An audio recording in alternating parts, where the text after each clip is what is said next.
എല്ലാവർക്കും ഇന്നത്തെ പുതിയൊരു വീഡിയോയിലേക്ക് സ്വാഗതം. നല്ല പ്രഭാതം. രാവിലെ ഒരു 6-6:30 മണിക്ക് പുറത്തിറങ്ങി നോക്കുമ്പോൾ ഇതാ അവസ്ഥ.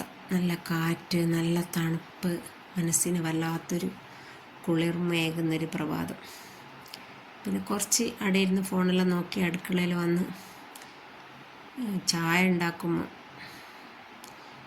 വന്നിട്ട് വിളിക്കും, ബേബി ബേബി എന്ന് പറഞ്ഞിട്ട്. നോക്കുമ്പോൾ ഒരു ബംഗാളി പെണ്ണ.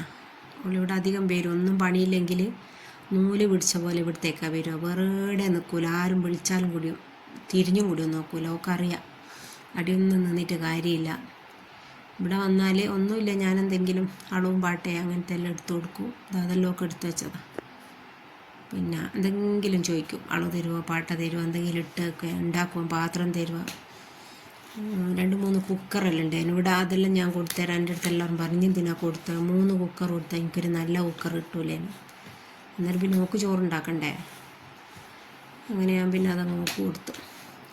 മൊത്തം കണ്ടത്തിൽ എന്തെല്ലാം ഉള്ളതെന്ന് വെച്ചാൽ എല്ലാം അടിച്ച് വാരി കൂട്ടി കത്തിച്ചിക്കാം. നായ് വലിച്ചു കൊണ്ടിട്ടൊക്കെയാണ് കുറേ കവറുകളെല്ലാം ഇവിടുന്നല്ലേ വേറെ ഇടുന്നല്ലോ കൊണ്ടുവന്നിട്ട്. അപ്പോൾ അതെല്ലാം വാരി എന്നെക്കൊണ്ടാകുന്നതെല്ലാം ഞാൻ എന്താക്കിക്ക് എടുത്ത് മാറ്റിക്കളഞ്ഞിക്ക്. പഞ്ചായത്തിൽ നിന്ന് വന്നാൽ ഓലിക്ക് കൺ തൂക്കണ്ടേ, ഓലിക്കും കൊടുക്കണ്ടേ 10 റുപ്യ. 10-50. അങ്ങനെ പിന്നെ ഓളങ്ങ് പോയാലോ ഞാൻ വിചാരിച്ച് ഇവിടെ കുറച്ച് ചെടിയുണ്ടായിരുന്നു. എൻ്റെ അടുത്ത് എല്ലാവരും പറയും, എനിക്കെന്താ മര്യാദയ്ക്ക് ചെടി നോക്കിയാലേ, എനിക്കെന്താ മര്യാദയ്ക്ക് ചെടി നോക്കിയാലേ. ഇവിടെ എൻ്റെ ഏട്ടത്തിയാറ് അനിയത്തിയാറെല്ലാം ഭയങ്കര ചെടി പ്രേമികളാണ്. എനിക്കും ഇഷ്ടമാണ്, പക്ഷേങ്കിൽ അതിനത്ര മെനക്കേട് എന്നെക്കൊണ്ട് പറ്റൂല. ഓലിക്കെല്ലാം ഇപ്പോൾ ഒരേ മൈൻഡായിരിക്കും. എൻ്റെ മൈൻഡ് ഇങ്ങനെ മാറിക്കൊണ്ടിരിക്കും. ഞാൻ രാവിലെ ഒരാളായിരിക്കും, ഉച്ചക്ക് ഒരാളായിരിക്കും, വൈകുന്നേരം ഒരാളായിരിക്കും. ഒരു ദിവസം ഫുള്ളായിട്ട് എനിക്ക് ഒരേ മൈൻഡിൽ എത്തിക്കാനാവില്ല.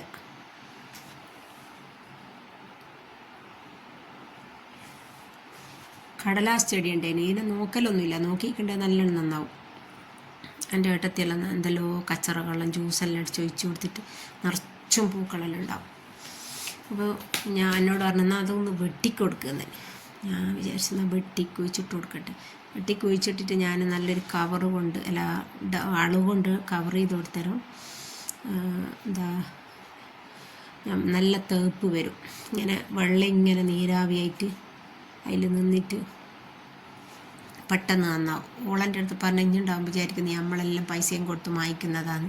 ഇങ്ങനെ ഓരോ തണ്ട് വരുമ്പോൾ ഇങ്ങനെ പൊട്ടിച്ചിട്ട് വേറൊരു ചട്ടിയിലേക്ക് മാറ്റി കൊടുത്തിട്ട് ഇങ്ങനെ ഓരോ എന്താ പറയുക, ഈ ഡബ്ബാങ്ങ് നമ്മളെ ബോട്ടലിൻ്റെ ഡബ്ബ ഉണ്ടാവുമല്ലോ, അതിങ്ങനെ അങ്ങ് അടിഭാഗം മുറിച്ച് കൊടുത്തിട്ട് അതങ്ങ് കമഴ്ത്തി കൊടുക്കുക.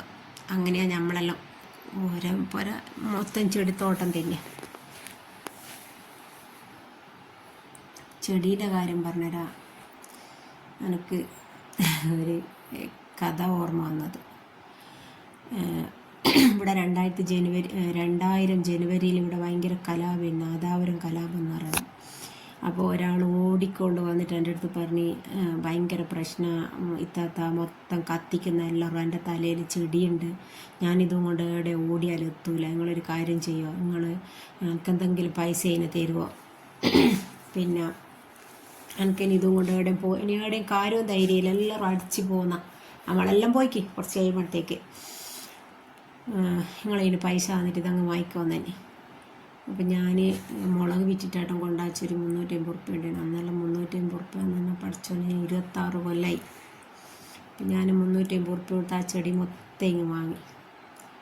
എന്നിട്ട് അത് ഇവിടുത്തെ കുളിമുറിയിൽ വെച്ച്, എന്നിട്ട് നമ്മൾ പോയത് വൈകുന്നേരം. നമ്മളെല്ലാം ഇവിടുന്ന് പലായനം ചെയ്ത് വേറെ നാട്ടിലേക്ക്, കണ്ണൂർ ജില്ലയിലേക്ക്.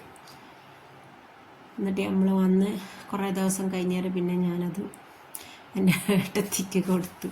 ശരിക്കും അത് 1000 റുപ്യേൻ്റെ ചെടിയുണ്ട്. എന്നോടങ്ങ് പറഞ്ഞും പോയി, ഞാൻ ഇത് 350 റുപ്യക്ക് വാങ്ങി വെച്ചാൽ. ആ 350-ൽ 10 റുപ്യ കൂടുതൽ തരാണ്ടോളം എൻ്റെ അടുത്ത് നിന്ന് അത് വാങ്ങി. ഞാൻ പറഞ്ഞല്ലോ, ഞാൻ വെറും ഒരു പൊട്ടത്തിയാണ്. ആരെന്ത് പറഞ്ഞാലും ഞാനത് ശരി വെക്കും. എനിക്കത് തെറ്റാന്നുള്ള എനിക്ക് തോന്നില്ല. അപ്പോൾ അങ്ങനെയാണ് ചെടീൻ്റെ കഥ. ചെടിയെല്ലാം വെട്ടി റെഡിയാക്കി. പിന്നെ നമ്മളെ പഴയ വലിയ അടുപ്പ് മറ്റേ പഴവരെ കൊണ്ടുപോയിക്കുന്നു ആടിൻ്റെ സമയത്ത്. അപ്പോൾ അവിടെ നിന്ന് എടുത്തുകൊണ്ട് വന്ന് നല്ലോണം ഒന്ന് പെയിൻ്റ് അടിച്ച് സെറ്റാക്കുന്ന. ഇനിയിപ്പോൾ ഓർഡറെല്ലാം വന്നിട്ടുണ്ടെങ്കിൽ അടുപ്പിങ്ങനെ പൊളിഞ്ഞു പോകുന്നുണ്ട്. ഇനിയിപ്പോൾ ഇത് കത്തോന്നൊന്നും അറിയില്ല. എന്തായാലും നല്ലോണം പെയിൻ്റ് അടിച്ച് കൊടുക്കാമെന്ന് വിചാരിച്ച്. ഇതും 2500 റുപ്യക്ക് വാങ്ങിയിട്ട് ഇനിമേൽ അധികം ഭക്ഷണമൊന്നും ഉണ്ടാക്കിയില്ല. പിന്നെ കൈവേദന വന്നിട്ടെല്ലാം അങ്ങ് നിർത്തിക്കല്ലോ. അപ്പം എൻ്റെ പെയിൻ്റടിയും എൻ്റെ ചെടി വിശേഷവും ബാക്കിയുള്ള കാര്യങ്ങളൊക്കെ നിങ്ങൾക്ക് ഇഷ്ടമായിട്ടുണ്ടാവുമെന്ന് വിചാരിക്കുന്നു. ഇഷ്ടമായാൽ എന്തൊരു കാര്യം പറയുമ്പോൾ എനിക്ക് അതിലൊരു കഥ ഉണ്ടാവും. ഇഷ്ടമായാൽ ലൈക്ക് ചെയ്യുക, ഷെയർ ചെയ്യുക, സബ്സ്ക്രൈബ് ചെയ്ത് സപ്പോർട്ട് ചെയ്യുക. ഓക്കെ.